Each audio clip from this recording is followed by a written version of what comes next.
Okay, before starting, thanks, Dr. Sarath, for the invitation to join this virtual meeting of Hyderabad Live in collaboration with the SCI. It's a great privilege and opportunity to be there as a faculty for this great scientific agenda, and I hope everybody who has joined the meeting is going to have a change in the interventional practice following attending this meeting. Thank you very much, and your team. I'm going to talk about difference in left main bifurcation vis-a-vis other bifurcation. Is it different or it's the same? So let me start. Uh, so if you see the distribution of left bifurcation lesion, whether it's a left main or a non-left main like LAD D1, the distribution is more or less similar, and around 65 to 80% of the patient uh, with the left main do have a bifurcation lesion. And why the left main is different? As you all know about the left main do originate from the aorta. At the ostium, there is a lot of elastic fiber is there, and then there is a concern about recoiling when you do have put a stent across the ostium or proximal part of the left main, so adequate dilatation, and a stent which do have a good radial stent is supposed to be there in situ. The dimension of the left main is again very important, and geographically it is somewhat sometimes difficult to assess what the exact size of the left main. Um, and the size can be 4 to 6 millimeter or even more than 6 millimeter, which can very well be demonstrated by imaging. It is again important to understand about that left main and its tributary, both LAD and the L6, do supply 80% of the myocardium. And in case it's a left dominant circulation, left circumflex is dominant vessel. More than 95% of myocardium is being supplied by the left main. And therefore, any intervention related to the left main have a very high stake. Any complication lead to a unfavorable consequences. Side branch for the left main bifurcation, of course, is the left circumflex, which is a large diameter vessel, and sometimes it is difficult to assess the LCX during the PCI, especially when the main branch or left main to LAD stent is already been deployed. LCX being a very large vessel do have a uh, profound ischemia, hypotension or ischemic MR in case during the intervention it do get occluded. And it is important that left main trifurcation, which we uncommonly do come across, but it is there in around 10% of the cases, which do have a technical challenge to go ahead for the PCI.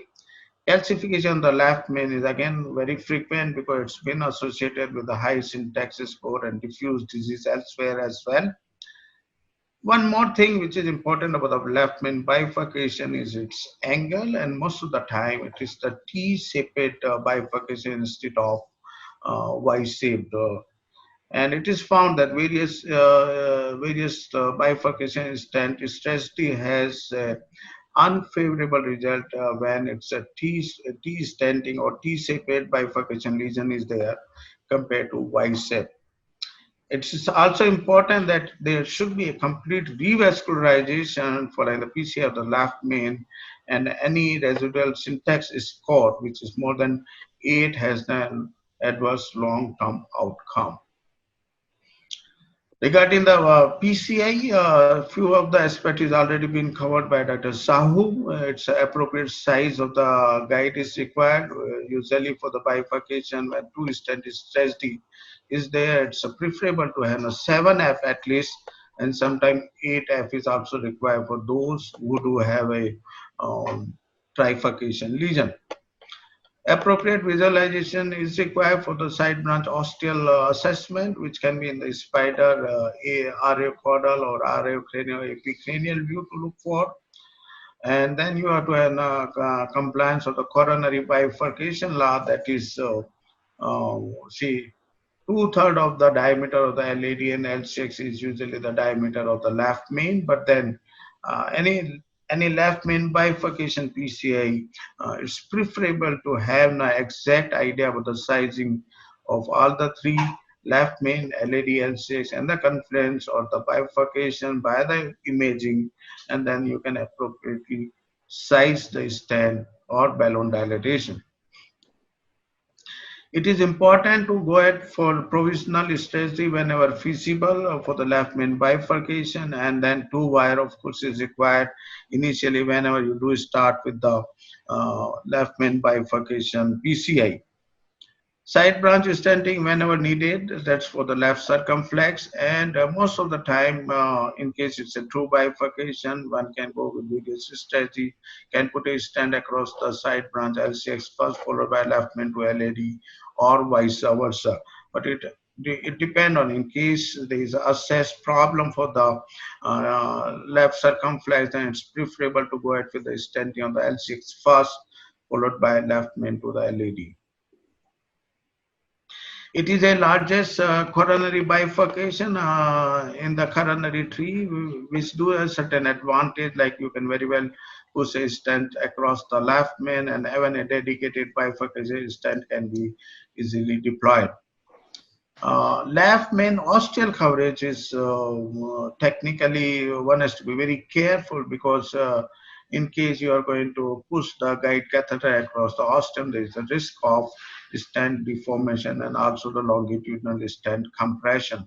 So that part one has to be cautious when doing the PCI of the left main, especially when the stent being projected at the ostium. Regarding how to avoid the losing of the left circumflex, which I already mentioned, it's an important vessel, and then there are going to be consequences in case we do occlude it during the PCI. So two wire stages since beginning, one across the LED, another one across the left circumflex. And then main branch stand should be of the dimension of the LED, and then appropriate port has to be done for the left main, and then jailed side wire has to be removed after restoration of the flow across the LCX and after doing the port. Routine final kissing inflation, of course, for the left main to LED crossover standing is not recommended unless there is a significant stenosis of the ostial LCX. Sometimes a jailed wire may not come after putting a left main to the LED stand, where you can very well remove with the support of a microcatheter or balloon dilatation.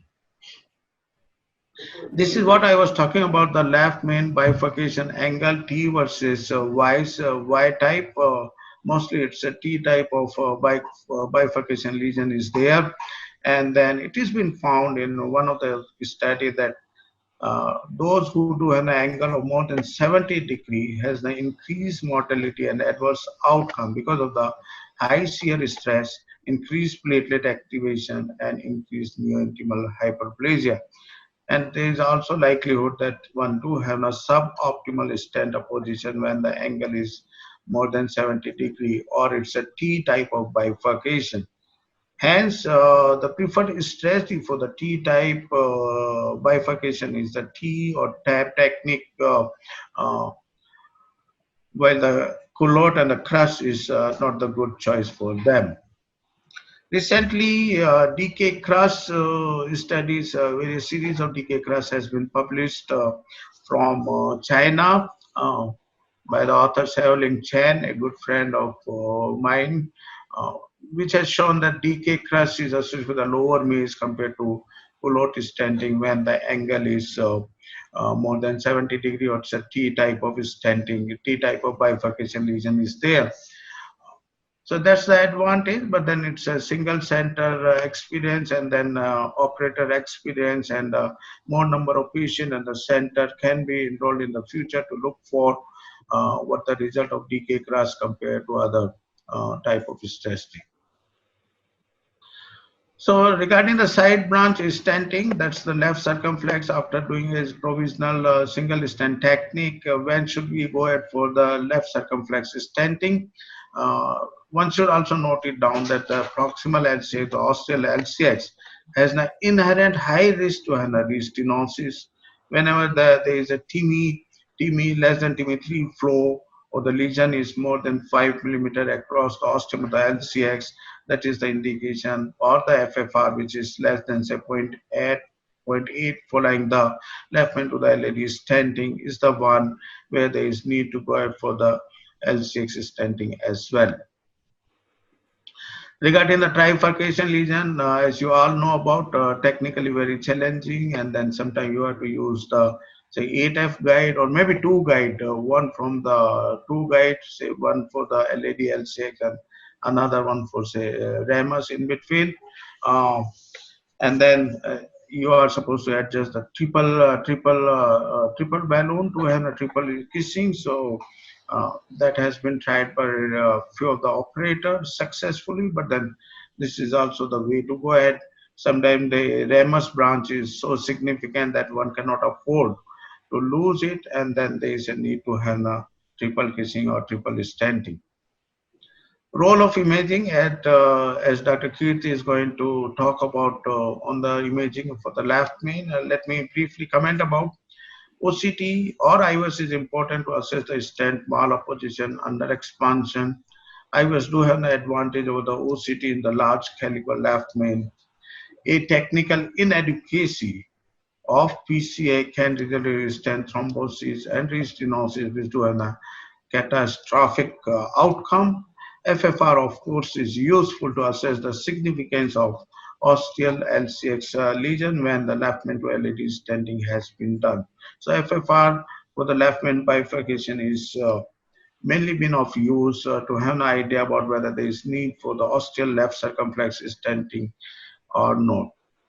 And this is some comparison between the left main bifurcation versus LED D1 bifurcation by uh, one of the study been published a long time back, Euro intervention, and it is found that two stent do have a more target lesion revascularization, and it is significantly more compared. If you can see the LED with the two stent, that's the red one, it's a 9% target lesion revascularization vis-a-vis it's a 24% for the left main. So a significant need for target revascularization is required in case it's a two stent left main bifurcation PCI compared to non-left main bifurcation two stent PCI.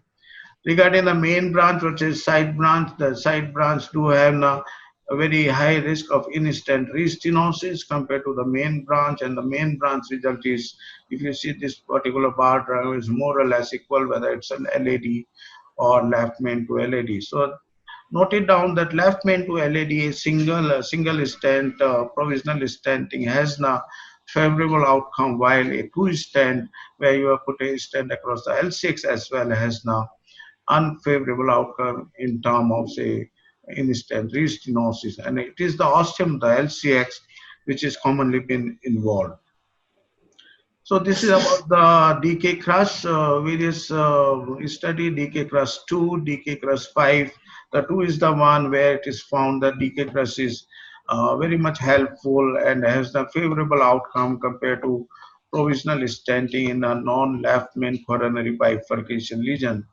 Regarding DK crush 5, a two-stent strategy has found to be favorable outcome at 3-year follow-up compared to provisional stenting for the left main bifurcation lesion using the Coulomb technique. So in conclusion, the provisional single stent is preferable for left main bifurcation. Target lesion revascularization and ISRO side branch is significantly more in the left main compared to the non-left main bifurcation lesion. Imaging, especially the IVUS, should be considered for left main bifurcation lesion. The European Society of Cardiology uh, has recommended it as a class. FFR is helpful to assess the LCX significance after say plaque shift, and various two-stent technique are of use depending on the operator preference and the experience. DK crush has shown a promising result in various whether it's a T or Y stenting, but more data and more multicentric data and experience is required to use it widely. Left main trifurcation, of course, is a challenge, and do require a technical expertise and say triple stent, triple balloon, etc., etc. And thanks for the kind attention.